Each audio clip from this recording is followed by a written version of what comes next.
Bonjour à toutes et à tous. Alors, apprendre le français, ça peut faire un peu peur au début, on se dit que c'est une montagne. Mais en réalité, c'est beaucoup plus accessible qu'on l'imagine. La vraie question, c'est comment on fait pour passer du simple bonjour à une conversation, eh bien une vraie conversation qui coule de source. C'est exactement ce qu'on va décortiquer ensemble. Tiens, pour commencer, prenons une expression que tout le monde, ou presque, connaît, la fameuse joie de vivre. C'est fou, non? Ça montre à quel point le français fait déjà un peu partie de notre quotidien, de notre culture. C'est une langue qui nous parle d'une certaine manière de voir les choses, de profiter de l'instant. Et le fait qu'on connaisse déjà ça, eh bien c'est une super porte d'entrée. C'est le point de départ parfait. Et ça ne s'arrête pas là, loin de là.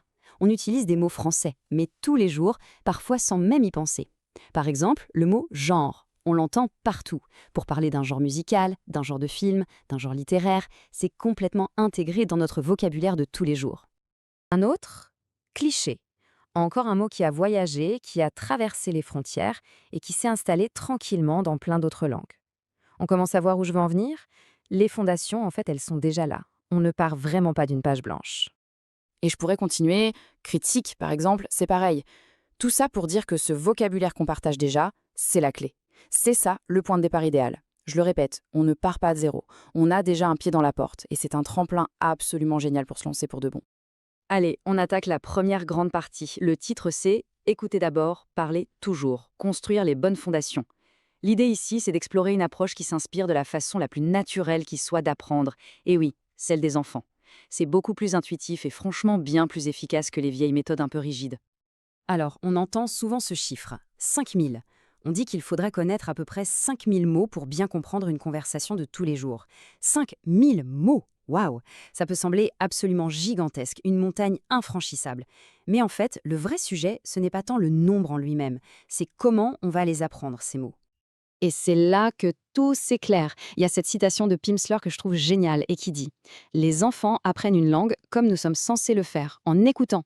A-t-on déjà vu un bambin mémoriser des listes de vocabulaire? La réponse est évidente: non, jamais.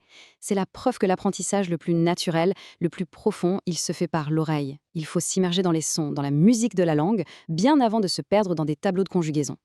Et ça nous amène directement à ce qu'on appelle le développement actif des compétences. C'est quoi ce truc? Eh bien, c'est simple. L'idée, c'est de se jeter à l'eau dès le tout premier jour. On se concentre sur l'écoute et l'oral. Il faut parler tout de suite, oui, même si on fait des tonnes d'erreurs, ce n'est pas grave du tout. C'est justement en parlant qu'on crée les connexions dans notre cerveau.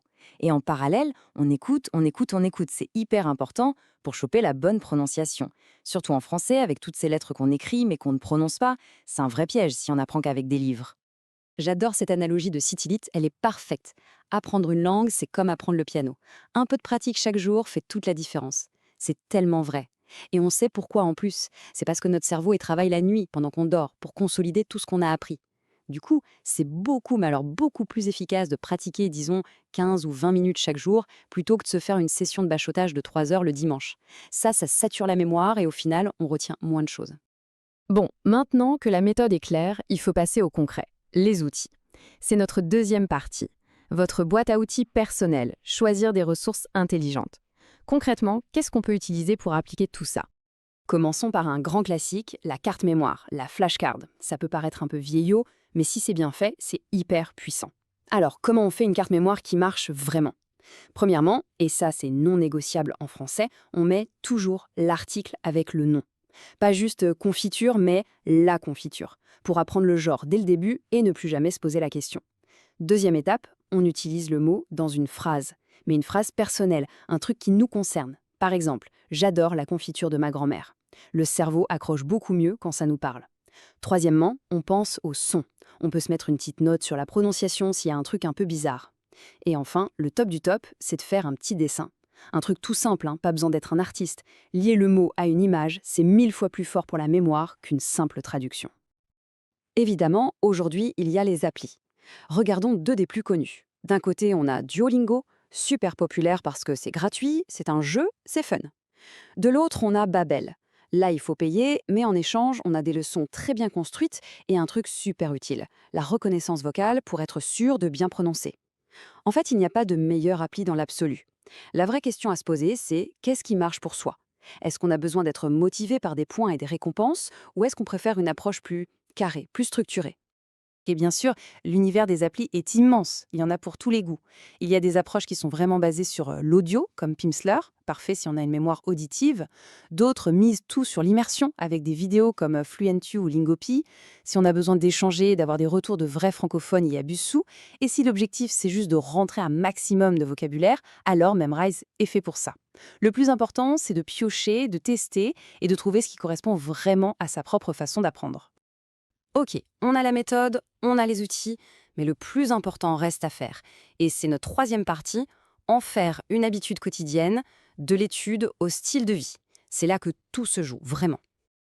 L'objectif, le but ultime, c'est de faire entrer le français dans notre quotidien. Pas besoin de bloquer 3 heures, hein. Juste 10 petites minutes par jour peuvent suffire. C'est la régularité qui paye, pas les grosses sessions de temps en temps. Et pour que ça devienne vraiment vivant, une des meilleures choses à faire, c'est de trouver quelqu'un avec qui parler. Un échange linguistique. Ça peut faire un peu peur au début, un échange linguistique. On se dit qu'on va bafouiller, qu'on ne saura pas quoi dire, mais avec 2 ou 3 astuces, ça devient une expérience géniale. Déjà, bon, il faut trouver un partenaire, il y a plein de sites pour ça. Ensuite, un truc super important, avant de commencer, mettez-vous d'accord sur comment vous allez vous corriger. C'est essentiel pour que tout le monde soit à l'aise. On peut préparer quelques sujets pour démarrer, mais le but, c'est que ça reste spontané. Le plus grand défi, c'est de résister à l'envie de repasser à sa langue de confort. Et le petit truc pour que ça dure, avant de raccrocher, fixez tout de suite le prochain rendez-vous. Ça entretient la dynamique. Et voilà, on arrive à la dernière ligne droite, notre dernière section.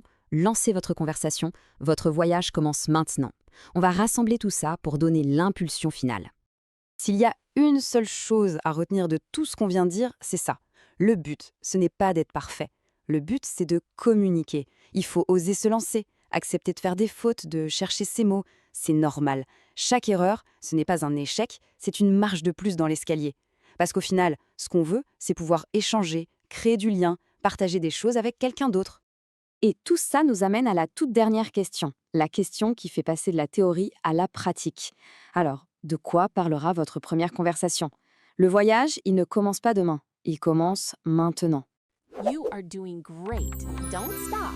Subscribe and watch the next video.